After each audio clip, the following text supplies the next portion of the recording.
Mon prochain invité, vous le reconnaissez sûrement, c'est notre député fédéral dans Montmagny, Liliac, Kamouraska, Rivière-du-Loup, Bertrand Généreux. Bonjour, bon matin, Michel. C'est la première fois qu'on se voit depuis le début de l'année. Absolument. Bonne année, santé. Bonne année à toi aussi, bonne année à tous les auditeurs également. Grosse année. Oui, absolument. 2019, on l'anticipe. Comment on voit ça, Bernard? Sachant que vous allez en élection.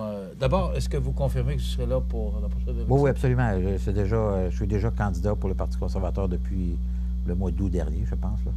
Donc, c'était comme une formalité plus que d'autres choses. Il n'y a pas d'investiture à ce moment-là? Non, il n'y en a pas eu ici. Là. On n'avait pas de... En fait, on a ouvert les candidatures, mais il n'y a pas eu de candidature. Il faut le faire. Oui, il faut absolument le faire. Expliquer aux gens comment ça se passe. passe. En fait, c'est que c'est pas parce qu'on est élu qu'on a un poste à vie. Là.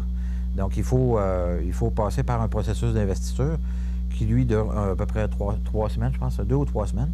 Et c'est annoncé dans les médias. S'il n'y a pas personne qui se présente contre moi, je deviens automatiquement le candidat, ce qui est arrivé d'ailleurs au mois d'août dernier. OK. Ouais. Alors, c'est confirmé. Mais c'est bon pour moi, c'est bon pour l'ensemble de tous les candidats à travers le Canada, en tout cas pour les partis conservateurs.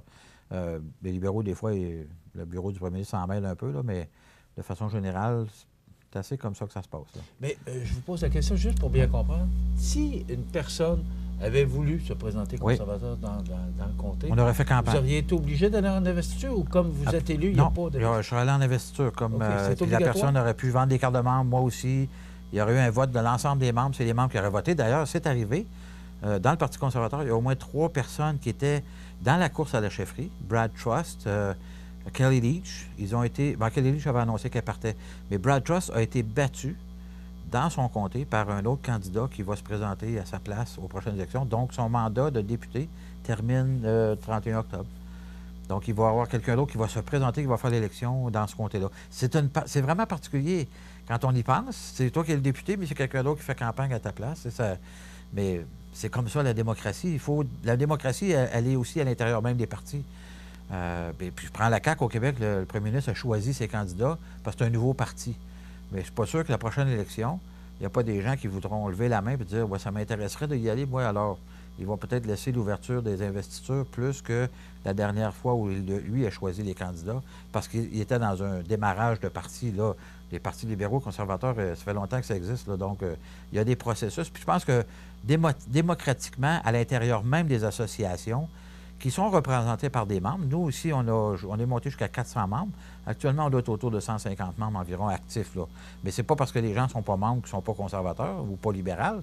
Souvent, c'est parce qu'ils oublient, ils ne renouvellent pas ou ils ont oublié ou il faut leur rappeler de renouveler. Donc, ces gens-là ont démocratiquement le choix de décider qui va les représenter comme candidat lors de la prochaine élection. Donc, ça fait partie aussi, c'est au même titre que la démocratie canadienne, la démocratie à l'intérieur des partis, ça existe aussi. Vous parlez de membership, on va en parler. Oui. Ça a baissé de 250 membres. Oui, mais là, ce que vous dites, c'est normal, ça fait 4 ans. Oui, puis pas juste ça, c'est qu'il y a eu une course à la chefferie. Donc, inévitablement, quand il y a de la vente de cartes de membres qui se fait un peu partout à travers le Canada par les gens qui sont à la course à la chefferie. Puis là, il y avait 8-9 candidats là, à l'époque. Là. Donc, même, je me demande, c'est pas 10. Là. En tout cas, donc, tous ces gens-là, inévitablement, faisaient des appels, il y avait du maraudage un peu pour aller chercher des membres un peu partout. Et donc, on est monté jusqu'à quelques 400 membres là, dans le comté. Donc, 400 personnes qui se disent conservatrices au point d'acheter une carte de membre, d'avoir l'intérêt d'acheter une carte de membre. C'est une très bonne nouvelle en soi. Puis là, actuellement, on est à 150, mais c'est variable. C'est comme ça que ça va, c'est normal. Là. Mais c'est pas beaucoup. C'est pas, il y a combien de votants dans le comté? Écoute, Maxime Bernier n'a même pas 150 membres dans son comté. Il n'y avait pas 150 membres dans son comté chez les conservateurs. Il était un des plus bas, d'ailleurs. Et pourtant, il est très populaire. Il a été très populaire dans son côté. Puis il se fait élire à 50, 60, 70 de vote. Il n'y a pas de relation entre le nombre de gens qu'on a comme membres et le pourcentage de vote qu'on va obtenir à l'élection. On ferme la question en vous posant la caisse électorale, comment elle est-elle? Elle va très bien. On a fait une campagne. Pour vous, là, ici. Oui, on a fait une campagne de levée de fonds là, tout le mois de décembre. On a ramassé quelques 18 000 $, ce qui est très bon. On avait déjà un bon montant, donc on a, je dirais plus que la moitié du montant. Faire du comté. Faire du comté. Okay. On peut dépenser jusqu'à 85 000 $ pour faire l'élection. Donc, on espère être capable d'amasser cette année, en année électorale, la différence de ce qui nous manque, ce qui est à peu près le tiers, là, ce qui nous manque pour faire l'élection. Donc, on est dans une situation très agréable au moment où on se parle. C'est que là, vous avez une cinquantaine de mille de ramassés. À peu près, oui. À peu près, oui. OK. Puis là, on va voir des des dîners, des... Oui, en même temps, mais on fait de la collecte de dons de façon personnalisée. C'est ce que j'ai fait beaucoup au mois de décembre. On envoie des lettres à des gens d'affaires en particulier. Les gens d'affaires, souvent, sont plus comme intéressés à faire des dons dans ce genre de choses-là. Ça donne des crédits d'impôt aussi, il faut le dire. Donc, puis, sincèrement, je suis très heureux de la campagne qu'on a faite. Et on est allé, j'ai beaucoup fait ça par le biais des réseaux sociaux. Ça a très bien fonctionné. Beaucoup plus que j'aurais imaginé, d'ailleurs. Donc, je suis très, très heureux de ça et je vais continuer à le faire au printemps, là, en fonction de l'élection de l'automne. Mais vous savez, l'élection en 2019 va être très différente des autres, là, parce que les réseaux sociaux ont pris une place prépondérante dans la façon dont on peut diriger une campagne électorale. Donc, inévitablement, on va les utiliser quand même passablement. Donc, comme tout le monde, d'ailleurs, en politique, là, à travers le Canada. C'est à deux tranchants aussi. C'est à deux tranchants, effectivement. Ça prend quelqu'un qui va gérer ça. Oui, tout à fait. Il faut être très prudent. Il faut être très, très prudent aussi. Je déplore, d'ailleurs. Il faut être très, très prudent aussi. Mais les médias traditionnels sont aussi très importants. D'ailleurs, on va acheter du temps d'antenne, on va venir vous voir, puis on va venir se voir. Comme on va continuer à se voir comme on se voit depuis le début. Mais c'est une mixité des deux dans lesquelles on ne mettait pas autant d'énergie dans les réseaux sociaux. Puis là, il faut dire que les tournées qu'on a fait aussi, on va relancer. Puis c'est pas nécessairement on n'achètera pas nécessairement la publicité, mais on va revenir avec des vidéos qu'on a faites durant nos tournées, par ailleurs. On a beaucoup, beaucoup de matériel visuel, donc on est capable de se servir de ça pour faire des montages visuels puis tout ça. Donc, inévitablement, on va se servir des réseaux sociaux. On n'aura pas le choix. Vous en servez beaucoup, d'ailleurs. Absolument, absolument. Puis c'est comme ça qu'on rejoint... absolument. C'est comme, vois-tu, j'approche, il manque une quinzaine d'amis pour avoir 5000 amis sur ma page Facebook. Bien, 5000 connaissances, il faut bien se dire. Là, le mot ami, c'est bien large, là. Mais ça reste que c'est des gens qui nous voient passer de façon aléatoire et ça les tient informés, inévitablement. C'est pas tout le monde... Il faut bien le dire, là, les gens lisent. Moi, je regarde CMA TV, pas à la télévision, sur ma tablette, tous les jours. Puis je vais lire la CMA TV des fois 3 fois par jour. Donc, tu sais, ça vous amène une affluence. Évidemment, c'est bon pour vos annonceurs aussi. Ça m'arrive souvent de voir les annonceurs. Donc, tout ça, il y a un lien direct entre les médias traditionnels que vous êtes, mais vous êtes aussi vous-même très versé vers les médias sociaux. Donc, inévitablement, nous aussi, on n'aura pas le choix, comme politiciens, d'utiliser l'ensemble de tout ce bagage d'informations potentielles-là pour faire la campagne. Parlant de campagne, ça m'amène... on parle du parti de Maxime Bernier. Maxime Bernier commence à se positionner avec son nouveau Parti populaire. Absolument. Est-ce qu'il y a un danger pour vous, dans votre comté, de diviser le vote? Bon, parce que là, les sondages, M. Trudeau perd des plumes un peu. Là, jusqu'au mois d'octobre, ça va. Bon, des sondages, il faut en prendre en laisser. Comme vous le dites souvent, il faut en prendre et en laisser. Mais le fait qu'on arrive avec le Parti populaire de Maxime Bernier, est-ce que localement, je parle dans notre comté à nous, ça peut être dangereux pour vous ou pour les autres candidats, tant libéral que populaire, s'il y a des candidats dans la circonscription? Oui. Est-ce que ça peut diviser le vote et être dangereux? Parce qu'on sait que vous avez gagné par près de 200 voix. Ouais. Vous avez perdu la dernière élection par 9 voix. C'est toujours très fragile. Absolument. La réponse, est-ce que ça peut mêler les cartes? La réponse est oui, absolument. Sans savoir qui serait candidat, de où il va venir, de quelle portion du comté il viendrait, parce qu'on est dans un comté un peu spécial, parce que la Pocatière est non seulement le début du Bas-Saint-Laurent, mais c'est aussi la division du comté géographiquement en termes politiques. C'est-à-dire, à l'ouest de la Pocatière, c'est conservateur, puis à l'est, c'est n'importe quoi d'autre que conservateur, ou à peu près... Est de la Pocatière, Rivière-du-Loup particulièrement. Okay. C'est plus difficile pour moi dans Rivière-du-Loup, je le sais, ça a toujours été comme ça. Mais, vois-tu, les activités qu'on a faites, comme les cliniques de passeport, tous ces événements-là font en sorte qu'on a pris... J'ai pris une certaine, je dirais, maturité politique à Rivière-du-Loup que j'avais moins avant. Malgré ça, pour revenir à votre question, oui, Maxime Bernier va faire du tort aux conservateurs à travers le pays. Dans quelle mesure il va le faire? Je pense qu'il va faire plus de tort dans l'Ouest qu'au Québec. Dans l'Ouest, il est très aimé. C'est vraiment particulier. Il est très aimé. Puis là, il ne veut plus s'occuper d'environnement. Il ne veut pas s'occuper d'avortement. Puis là, pourtant, il y a des candidats. Sa candidate dans Barnabé-Sud actuellement fait la promotion de l'avortement. Elle est contre l'avortement. Donc, ouvertement. Il est contre la gestion de l'offre. Elle est pro-vie ouvertement, puis c'est ça, puis il est contre la gestion de l'offre. Il y a toutes sortes d'éléments qui font, sauf que il va amasser des gens qui sont perdus politiquement ou qui ne se sentent pas représentés correctement par les partis traditionnels, on va dire ça comme ça. Et il a commencé, d'ailleurs, il y a une nouvelle qui est sortie hier qui avait ramassé 300 000 en 24 heures ou 48 heures, je ne sais pas trop. Ça paraît beaucoup d'argent, mais en même temps, pour faire une campagne nationale de 338 comtés, là, c'est des pinottes.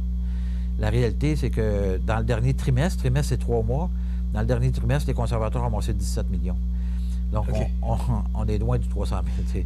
Okay. C'est des dizaines de millions qu'on ramasse, nous, quand lui, c'est un nouveau parti, il débute, etc. Ça fait une belle nouvelle de dire qu'il a ramassé 300 000 $, mais la réalité, c'est qu'avec $1 million, il ne peut pas faire 338 élections. C'est impossible. Donc, il va... puis on a un candidat, nous, avec Richard Lehoux, l'ancien président de la FQM, qui est dans son comté, qui le talonne de près dans les sondages aussi. On peut les prendre pour en laisser, là, mais nos sondages internes nous disent qu'il y a quand même il y a un espoir potentiel pour qu'on puisse prendre le comté, qui demeure conservateur. Donc, Maxime, c'est un couteau à deux tranchants aussi pour Maxime aussi. Évidemment, il va y avoir un candidat libéral aussi, qui va venir diviser le vote dans son comté. Ça, c'est bon pour Minou, c'est bon pour Pitou, là. Ce que ça pourrait amener vers moi dans mon comté, c'est que oui, il y a des gens qui vont possiblement voter. À partir du moment où un comté, un parti existe, inévitablement, il y a des gens qui vont s'y retrouver. Alors, ils vont voter pour ce parti-là. Quelle que soit la personne qui est à sa tête ou quel que soit le représentant, ou des fois, les gens vont voter pour la personne beaucoup plus dans des nouveaux partis que pour le parti lui-même. Donc, inévitablement, ça va avoir un impact. Puis vous avez raison quand vous dites que j'ai perdu par 9 voix en 2011, j'ai gagné par 272 voix en 2000. 272 voix, là, tu peux facilement les perdre dans un clin d'œil. Ça fait que on prend rien pour acquis, jamais de la vie. Puis, mais il faut vous donner que vous avez été très présent. Effectivement, puis on me l'a dit. Que tout le monde reconnaît. Absolument, tout le monde reconnaît ça. Ouais. Puis on a travaillé fort. Je me suis impliqué socialement aussi beaucoup. Et d'ailleurs, je vais encore m'impliquer socialement en 2019. J'ai 3 causes pour lesquelles j'ai accepté. J'aurais pu en prendre 10. Là.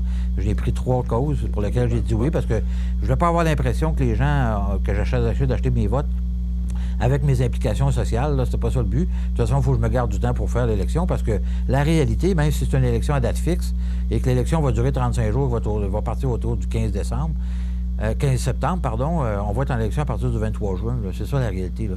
Donc, inévitablement, on va parcourir le comté, comme on dit. On va vous laisser prendre des grandes respirations. Oui, bon. On va s'arrêter quelques instants et on revient avec notre invité, M. Bernard Généreux, qui est le député fédéral de notre comté. Vous êtes une personne âgée, seule et vous êtes inquiète? Ne le soyez plus. Le dispositif d'urgence iHelp, relié à une centrale d'urgence, permettra de savoir où vous êtes et de vous localiser rapidement. Pensez-y bien. Ce système pourrait vous sauver la vie. KGC Télécom et Sécurité, 248-8992. Bienvenue à votre magasin Coop IGA Extra de Montmagny. Votre magasin Coop, c'est un large éventail de fruits et légumes coupés, des mets cuisinés préparés sur place, des bouchées à votre service, un service de charcuterie. Votre magasin Coop IGA Extra de Montmagny. La résidence Manoir Saint-Louis pour vivre au quotidien dans une ambiance familiale. Activités pour tous les goûts et tous les âges. La résidence Manoir Saint-Louis pour personnes autonomes et semi-autonomes, rue Saint-Jean-Baptiste à Montmagny. Pour vivre paisiblement et en toute sécurité. 248-0071. Vous regardez cmatv.ca. On revient avec notre invité, Bernard Généreux, qui est le député fédéral Montmagny-Iliac-Kamouraska-Rivière-du-Loup. On a plus de temps maintenant. C'est super. Je suis vraiment content. Oui, dans un nouveau décor. Je le sais parce que c'était une demande. C'était une de votre demande. Bernard, la question rapide. Oui. Répondez-moi rapidement parce que je voudrais qu'on parle de votre chef qui est venu cette semaine. La Chine, ce qui se passe, la situation là, avec les histoires de la compagnie, là, le Huawei, puis bon. C'est quoi les conséquences de ça? Parce qu'encore hier, la ministre des Affaires étrangères de la Chine, là, qui était pas tendre envers le Canada, pourtant le Canada n'est qu'un intermédiaire, et les États-Unis, cette semaine, doivent rapatrier cette dame-là, dont j'oublie le nom, c'est pas sûr qui est important. Oui. Moi, c'est plus les conséquences. Oui. Est-ce que ça peut avoir des conséquences graves avec la Chine, qui est quand même un partenaire commercial, là? Absolument. Il peut avoir des très, très graves conséquences, économiques particulièrement, et humaines aussi, parce que la Chine, c'est une dictature, alors il faut bien le dire, ils gèrent comme ils veulent. C'est comme au Proche-Orient, c'est la même chose, en Arabie Saoudite. Donc, ces gens-là, le respect des droits de l'homme, comme nous, on a au Canada, ils ne connaissent pas ça. Donc, oui, ça peut avoir des impacts, ça peut avoir des impacts économiques. D'ailleurs, ça a déjà commencé. Les Chinois avaient avisé le gouvernement du Canada de ne pas aller chercher des alliés parce qu'il n'y en aurait même pas sur le bout des 10 doigts il y aurait assez des 10 doigts de leur main pour les trouver. Ils sont rendus à 11 alliés officiellement trouvés, puis ils continuent à faire... D'ailleurs, la ministre des Affaires étrangères est à Davos pour aller chercher d'autres appuis à travers le monde pour dire à la Chine, hey, là libérer les 2 Canadiens qui sont détenus pour des raisons très obscures par ailleurs. Donc, oui, ça va avoir des impacts. Puis effectivement, le plus drôle là-dedans, c'est que M. Trudeau, je ne sais pas si vous vous souvenez d'avoir déjà vu ça, M. Trudeau a dit que le pays, il avait été posé une réunion, un événement, quel était le pays qui admirait le plus, il avait parlé de la Chine. Parce qu'il était capable, c'est une dictature, puis il était capable de se tourner sur un dixaine. Je ne sais pas s'il redirait la même affaire aujourd'hui. Tu sais, je veux dire, il faut faire attention à ce qu'on dit dans la vie, là, puis dans le fond, c'est que si tu admires un pays qui est capable de se virer sur un dixaine, le pays que tu admires, il n'est pas tout le temps, il ne pas tout le temps sur le bon bord, sur le dixaine, là. Puis c'est ce qui est en train de se passer en réalité. Là. La dictature fait en sorte qu'ils n'ont pas besoin de consulter personne. Les autres, ils disent que c'est de même, ça va se passer. Puis c'est comme ça que ça se passe. C'est exactement ce qui arrive avec ça. C'est blanc ou c'est noir, M. Jamais gris. Non, exactement. Andrew Scheer était à Montréal cette semaine. Tout à fait. On sait que M. Trudeau était à Saint-Hyacinthe pour une consultation publique. Et M. Scheer, cette semaine, ça nous démontre que les chefs donnent beaucoup d'importance au Québec pour la prochaine élection. Absolument. Maintenant, il y a 5 mesures que M. Scheer a annoncées. D'abord, améliorer la vie des Québécois en instaurant un rapport d'impôt unique. Tout à fait. En fait, c'est quoi? Là, on parle de perte d'emploi. C'est pas simple. Non, mais on va revenir un petit peu en arrière. On avait mis en place la tournée à l'École des Québécois au mois de mars dernier. Puis on avait dit qu'on ferait un rapport où, en fait, qu'on analyserait l'ensemble des réponses de ce qu'on a entendu à travers le Québec. Et ce qu'on retrouve dans ces 5 premières mesures-là, parce que c'est des premières mesures, parce qu'il y en aura d'autres, les 5 premières mesures, c'est des choses qu'on a entendues, qui nous ont été dites et qui dans l'ensemble de toutes les informations qu'on a recueillies, c'est des choses qui sont ressorties les plus importantes. Le rapport d'impôt unique, effectivement, ça a été une demande de l'Assemblée nationale unanime de dire que le Québec devrait avoir un rapport d'impôt unique. Nous autres, on a dit oui, pas de problème. On est la seule province au Québec, au Canada, qui n'a pas un rapport d'impôt unique. Ailleurs, c'est le fédéral qui le gère. Au Québec, ce serait le Québec qui va le gérer, tout comme il gère la TPS. Et on va retourner l'argent à Ottawa, qui nous retournera l'argent qui nous est dû. Ça, c'est très facile. Question des emplois, il n'y a pas question qu'on perde des emplois. La réalité, c'est que par attrition, il y a beaucoup de gens qui s'en vont à la retraite aussi dans les fonctionnaires, mais on ne les remplace pas potentiellement. Mais autrement, c'est qu'on a des problèmes avec l'évasion fiscale. Ces gens-là peuvent être très bien formés, rester au même endroit et travailler à partir du même endroit, que ce soit à Chicoutimi ou, puis d'ailleurs, à Trois-Rivières, pas Trois-Rivières, mais Shawinigan, ils ne traitent pas du tout l'impôt. Ça n'a même pas rapport. Ça serait plus à Chicoutimi. Et c'est un député conservateur qui vient d'être élu. Le Saguenay a démontré certaines inquiétudes. Mais absolument, mais encore une fois, notre objectif n'est pas de... C'est toujours un couteau de tranchant, Bernard. Oui, absolument, mais l'objectif pour nous n'a jamais été de diminuer le nombre d'employés. Ça n'a pas rapport. Non, c'est pas ça que je comprends, mais sauf que c'est ce dont on parle, puis on dit que c'est pas simple de faire ça. Non, mais on va donner le temps de prendre un verre d'eau, Annie. Oui. La gorge sèche. Tiens, et voilà. Je suis rendu nerveux. Offrir des incitatifs pour le retraité qui souhaite retourner sur le marché du travail. Absolument. Ça, c'est quelque chose qu'on a entendu à plusieurs reprises. D'ailleurs, je suis témoin de ça directement. J'ai des amis, des personnes que je connais qui ont pris leur retraite, qui étaient des enseignants, par exemple. Ces gens-là ont une bonne retraite, disons-le, 50, 40, 50 000 $ à la retraite par année. Et s'ils retournent sur le marché du travail, ils sont immédiatement pénalisés en gagnant un montant additionnel d'argent. Ils sont automatiquement pénalisés. Donc, ce qu'on dit, nous, c'est que la pénurie de main-d'œuvre qu'on vit actuellement, une des solutions, puis c'est pas la seule, mais une des solutions combinées à l'immigration ou à toutes sortes d'autres choses, ça pourrait faire en sorte de ramener des gens, parce que toute la restauration rapide, quelqu'un qui s'en va gagner, je sais pas, moi, 10 000 $ par année, il se paye un voyage, il ne va pas économiser avec cet argent-là, vous comprenez? À l'âge où on est rendu là, on n'est plus besoin d'économiser nécessairement.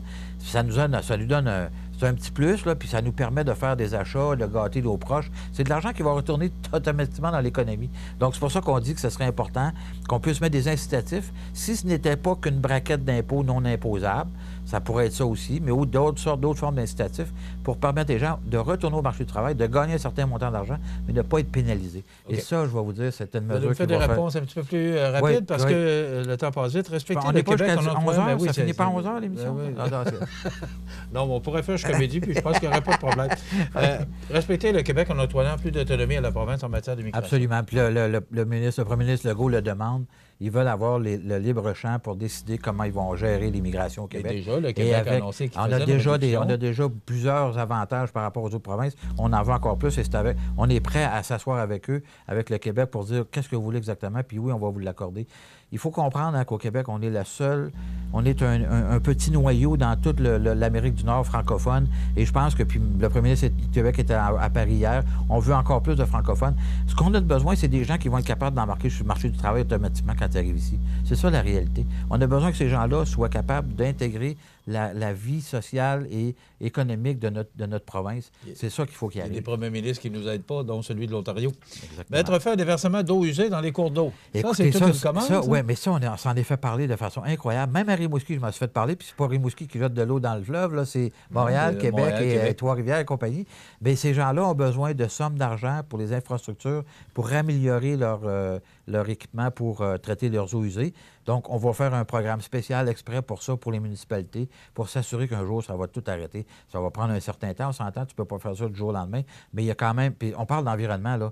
Imaginez-vous, là, quand les gens disent que ne faut pas qu'on pollue, faut pas qu'on fasse ça, puis quand ils voient qu'on jette nos déchets, essentiellement... Moi, j'ai pas de misère avec ça, quand on parle de millions de litres déversés, ça nous dépasse. Tu sais, je veux dire, on veut la protection des belugas. Savez-vous que dans nos déchets, dans les toilettes, là, il se flush pas juste ce qu'on produit nous-mêmes en tant qu'humains. Là. Il se flush beaucoup d'autres choses dedans. Là. Ça se ramasse où? Ça se ramasse dans les usines d'épuration. Ça s'en va dans le fleuve, les rejets de ça. Les médicaments, tout ça, on dit qu'on veut protéger nos baleines puis les belugas.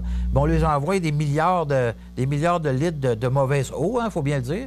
D'eau usée, c'est le cas de le dire. Donc, je pense pas qu'on les aide en faisant ça. Là. Quelques secondes, parce que mon producteur va me discuter. Oui. Nommer une ministre québécois du Développement économique Canada et nommer une ministre politique du Québec. Absolument. M. Trudeau a enlevé les agences de développement économique. Il y en avait 5 au travers du Canada, dont le Québec. C'est Denis Lebel qui a été ministre de cette agence-là pendant 4 ans. Et je peux vous dire plus que 4 ans. Donc, je peux vous dire que ça manque aux entrepreneurs de pouvoir parler à quelqu'un qui est responsable de la province de Québec pour faire des projets. Puis c'est autant des PME que des plus grandes et des moyennes et des plus grandes entreprises. Ils n'ont plus d'interlocuteurs au fédéral. Ils sont vraiment désorientés actuellement. On va revenir avec ça. Puis c'est important qu'on ait quelqu'un qui va s'occuper uniquement du Québec. C'est ambitieux. Oui, c'est ambitieux. Non, mais ça, c'est très facile à faire, je peux vous le dire. Ça, est-ce que ce sont les ça, c'est les 5. C'est les 5. Non, ça fait partie des actions ou des éléments qui seront dans notre campagne électorale, mais il y aura bien d'autres choses qui s'en viennent avec ça. M. Généreux, c'est tout le temps qu'on a. Vous avez déjà eu 10 minutes de plus qu'autrefois. C'est toujours un plaisir. Oui, c'est toujours un plaisir. Merci, Blaverdo. Merci d'avoir été là. On se retrouve en février. Oui. Et on va suivre de près tout ce qui se passe au niveau politique. Ça va être une belle année. On va avoir plein de belles choses à parler. OK. Merci beaucoup. Bernard Généreux, qui est député fédéral dans Montmagny. Lillet Kamouraska, Rivière-du-Loup. On s'arrête. Dans quelques instants, José Soucy et les grands titres de l'actualité.